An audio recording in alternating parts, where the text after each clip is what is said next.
এই গড়িলন দেখিলন বাসিলন সাইলন জিবা ভালো লাগে ইবালন দেড়শো টিয়া। কি মনে করছেন আজকে আমি ঘড়ি বিক্রি করার জন্য আসছি?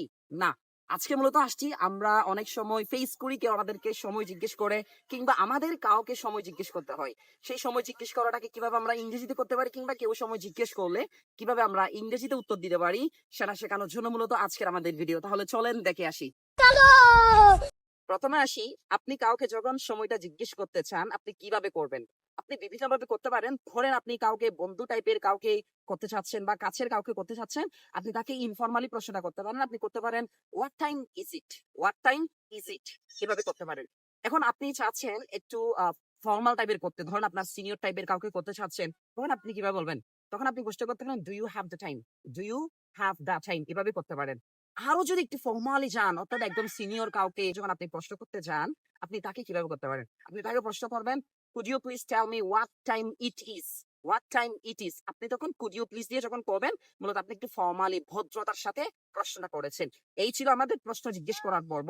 এবার আসি আমাদের উত্তর দেওয়ার পর্ব।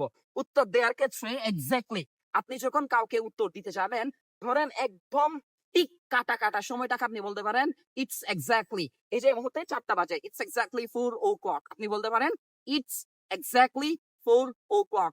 ঠিক আছে, আপনি এভাবে বলতে পারেন।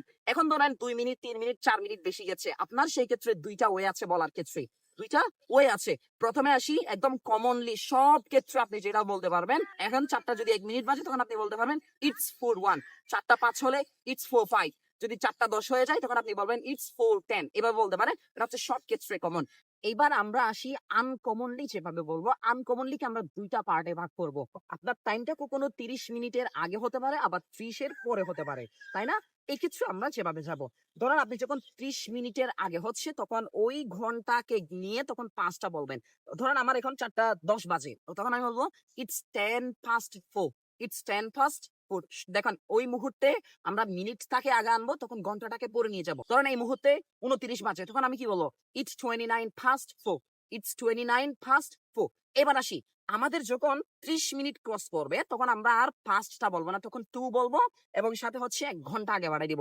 ধরেন এই মুহূর্তে বাজে 4টা 35 বাজে, তখন আমরা কি বলবো ইটস 25 to 5, অর্থাৎ তখন আমি আর 4টাকে আনতেছি না, তখন আমরা কিন্তু 5টার মধ্যে নিয়ে যাচ্ছি। অর্থাৎ আমরা বলবো যে তখন 5টা বাজতে আরো 25 মিনিট আছে, আমি বলছি 40 বলতে চাচ্ছি, তখন আমার আরো 20 মিনিট আছে না 5টা বাজতে, তখন আমি কিন্তু সরাসরি 5টা ইউজ করবো না, তখন আমরা 2 বলবো, তখন আমি বলবো ইটস 20 to 5, ইটস 20 to 5, অর্থাৎ 5টা বাজতে আরো 20 মিনিট বাকি আছে। আপনি এইভাবে যাইতে পারেন। এইবার আসি আমাদের স্পেসিফিক্যালি যখন 15, 30 এবং হচ্ছে কি আমাদের এক্সাক্ট 45 বাজে, তখন এই মুভমেন্টটাতে আমরা কি বলতে পারি? ধরুন এই মুহূর্তে যদি 4টা 15 বাজে, তখন আপনি কি বলতে পারেন it's quarter past 4, it's quarter past 4, অর্থাৎ 4টা 15 বাজে। কোয়ার্টার মানে হচ্ছে যে মূলত আমরা ঘন্টাকে 4টা ভাগে ভাগ করতে পারি, 15 মিনিট 15 মিনিট 15 মিনিট।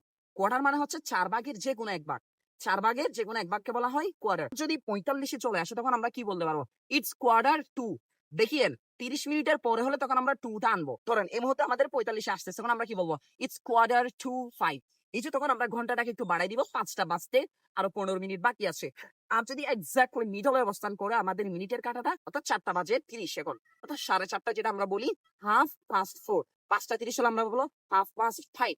10টা 30 হলে আমরা কি বলবো 1/2 past 10। একদম ঠিক দিনের 12টা বাজছে, তখন আমরা কি বলতে পারি জানেন? It's mid day, it's mid day. আমরা সরাসরি সময়টা না বলে আমরা কি বলতে পারি ইটস মিড ডে। ঠিক সেম ভাবে রাত হলে আমরা কি বলতে পারবো it's mid night, it's mid night. Clear sir? এই ছিল আমাদের সময় রিলেটেড। এইবার আসি ডেট রিলেটেড। ডেট নিয়ে কিছু ঝামেলা আছে। আচ্ছা, ধরেন আজকে কত তারিখ? আজকে হচ্ছে যে সবাই জানি 5 মার্চ 2026। আপনি কি এটাকে এভাবে বলবেন 5 মার্চ 2026 এভাবে বলবেন?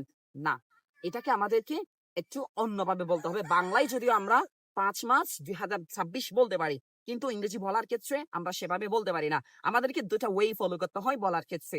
হয় আমরা তারিখটাকে আগে আনবো, না হয় আমরা তারিখটাকে পরে নিয়ে যাব। এখন যদি আমরা ফর্মালটা যেভাবে নরমালি মারিক আমরা ইউজ করে, ওরা কিভাবে ইউজ করে? ওরা নরমালি ইউজ করবে যে ইটস মার্চ 5। দেখেন মার্চ 5, 5টা পরে নিয়ে যাবে ডেটটা। It's March 5, 2026, 2026। উচ্চারণটা একটু দেখিয়েন 20 নরমালি যখন কোনো আমরা টি ওয়াইটা ইংরেজিটা উচ্চারণ করার সময় হয় এটাকে ডি বানাই ফেলে, না হয় এটাকে একবারে হাইড করে ফেলে। যেমন 2026 ও বলতে পারেন, 2026 ও বলতে পারেন। অথবা বলতে পারেন 2026, 2026 বা 2026 এভাবে বলা যায়। আচ্ছা, এখন অন্যভাবে কিভাবে বলতে পারেন? আপনি বলতে পারেন the 5th of March 2026, the 5th of March 2026। এইবার আপনারা কমেন্ট করবেন। আপনাদের গার্লফ্রেন্ডের জন্মদিবস কবে? কিংবা আপনার পছন্দের মানুষের জন্মদিবস কবে? কিংবা আপনার কোনো স্পেশাল দিন আছে কিনা? সেই দিনটাকে কিভাবে আপনি ইংরেজিতে লিখবেন কিংবা বলবেন সেটা কমেন্ট বক্সে জানিয়ে দিন। আর হ্যাঁ, এই মাসে বাংলাদেশের একটা বিখ্যাত দিন আছে। বাংলাদেশের ইতিহাসে চিরস্মরণীয় একটা দিন আছে।